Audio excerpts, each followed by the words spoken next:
Hello, I welcome you all on the engineer Sahil का ज्ञान YouTube channel. आज हम इस वीडियो में बात करेंगे रिसोर्स अलोकेशन ग्राफ के बारे में। रिसोर्स अलोकेशन ग्राफ होता क्या है, इसका मतलब क्या है कि अगर हम डेडलॉक को एक डायरेक्टेड ग्राफ की फॉर्म में अगर डिफाइन करें ना, तो उसे बोला जाता है रिसोर्स अलोकेशन ग्राफ। तो हमने डायरेक्टेड ग्राफ किसका बनाया? डेडलॉक का। और उस डायरेक्टेड ग्राफ को क्या बोल दिया? रिसोर्स अलोकेशन ग्राफ बोल दिया। ये जो ग्राफ होता है ना, उसमें क्या होता है? सेट ऑफ वर्टिसेस होते हैं और सेट ऑफ एजेस होते हैं।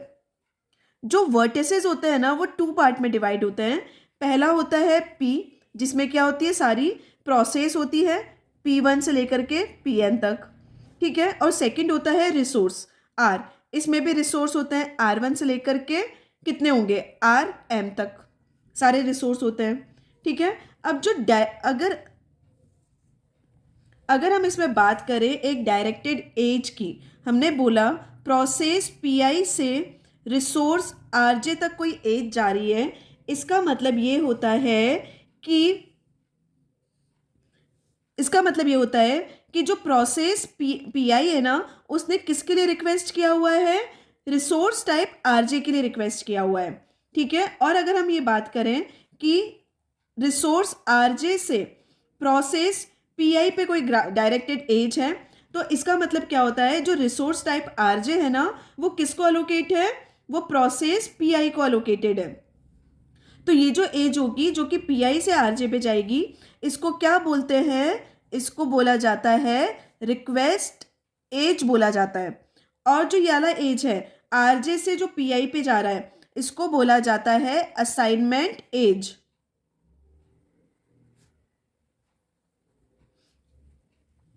और अगर हम प्रोसेस को इसमें डिफाइन करते हैं ना, तो प्रोसेस को डिफाइन करते हैं सर्कल से, ठीक है। और अगर हमें रिसोर्स टाइप को डिफाइन करना है ना, तो हम डिफाइन करते हैं एक रेक्टेंगल से।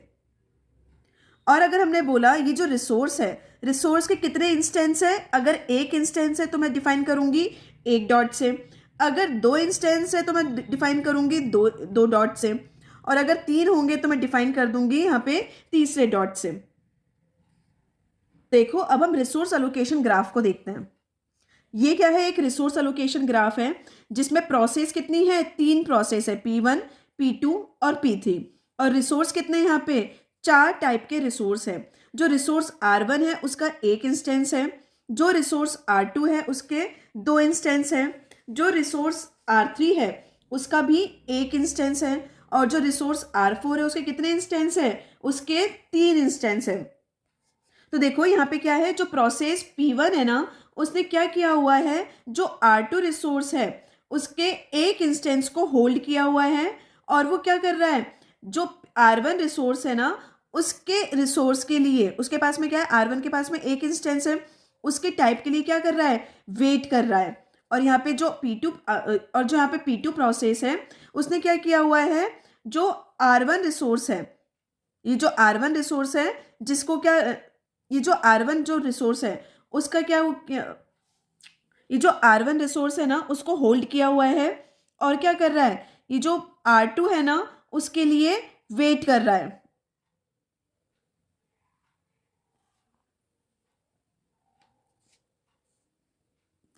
ये जो P2 प्रोसेस है ना, उसने क्या किया? R1 और जो R2 रिसोर्स है ना, उसको होल्ड किया हुआ है, और ये किसके लिए वेट कर रहा है? प्रोसेस रिसोर्स P3 के, जो रिसोर्स R3 है ना, उसके लिए वेट कर रहा है। और जो प्रोसेस P3 है उसने क्या किया हुआ है? जो रिसोर्स R3 है उसको, उसका जो इंस्टेंस है उसको होल्ड किया हुआ है। देखो, इसमें क्या है कि अगर ग्राफ ने कोई भी साइकिल को कंटेन नहीं किया हुआ ना, तो इसका मतलब क्या होता है? कि सिस्टम में डेडलॉक नहीं है। लेकिन अगर ग्राफ में साइकिल होना, तो इसका मतलब क्या होता है? कि डेडलॉक एग्जिस्ट करता है।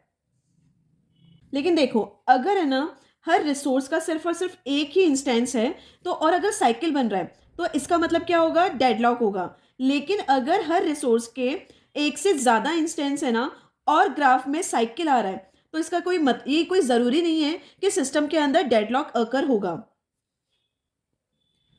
अब देखो, ये जो प्रोसेस जो P3 है ना, उसने क्या किया? रिसोर्स टाइप जो R2 है ना, अगर वो उसको रिक्वेस्ट करती है, उसके लिए क्या किया इसने यहाँ पे, रिक्वेस्ट किया, ये हमने लगा दी है रिक्वेस्ट एज, ठीक है। तो अब क्या है यहाँ पे R2 का कोई भी जो इंस्टेंस है ना वो अवेलेबल नहीं है, और यहाँ पे क्या कर रहा है, जो P3 है ना R2 के लिए रिक्वेस्ट कर रही है। तो यहाँ पे क्या हो गए, सिस्टम के अंदर साइकिल एग्जिस्ट हो गए, साइकिल बन गए। कौन कौन सा साइकिल बना, देखो P1 से R1, फिर उसके बाद में P2, फिर यहाँ पे R3, फिर P3, फिर R2 और ये P1, ये पूरा एक साइकिल बना। और दूसरा साइकिल कौन सा बन रहा है, P2 से R3, फिर P3, फिर R2 और यहाँ पे P2, ये दो साइकिल बन गए। तो ये जो P1 प्रोसेस, P2 प्रोसेस और जो P3 है ना, अब क्या हो गया यहाँ पे, डेडलॉक अकर हो गया। क्योंकि क्या हो गया, जो P2 प्रोसेस है ना वो क्या किसके लिए वेट कर रही है, रिसोर्स R3 के लिए वेट कर रही है, जो किसने होल्ड किया हुआ है, प्रोसेस P3 ने होल्ड किया हुआ है। और जो प्रोसेस P3 है वो किसके लिए वेट कर रही है, या तो P1 प्रोसेस के लिए या फिर P2 प्रोसेस के लिए, कि वो जो अपना रिसोर्स जो R2 है ना उसको रिलीज कर दे। और जो क्या हो रहा है, जो P1 प्रोसेस है यहाँ पे वो किसके लिए वेट कर रही है, जो P2 प्रोसेस है वो अपना जो R1 रिसोर्स है ना उसको रिलीज कर दे, इसके लिए वेट कर रही है। तो अब क्या हुआ इसके अंदर, ये रिसोर्स एलोकेशन ग्राफ क्या बता रहा है कि अब इसके अंदर क्या है, डेडलॉक है। अब देखो रिसोर्स एलोकेशन ग्राफ को एक एग्जांपल से और समझते हैं।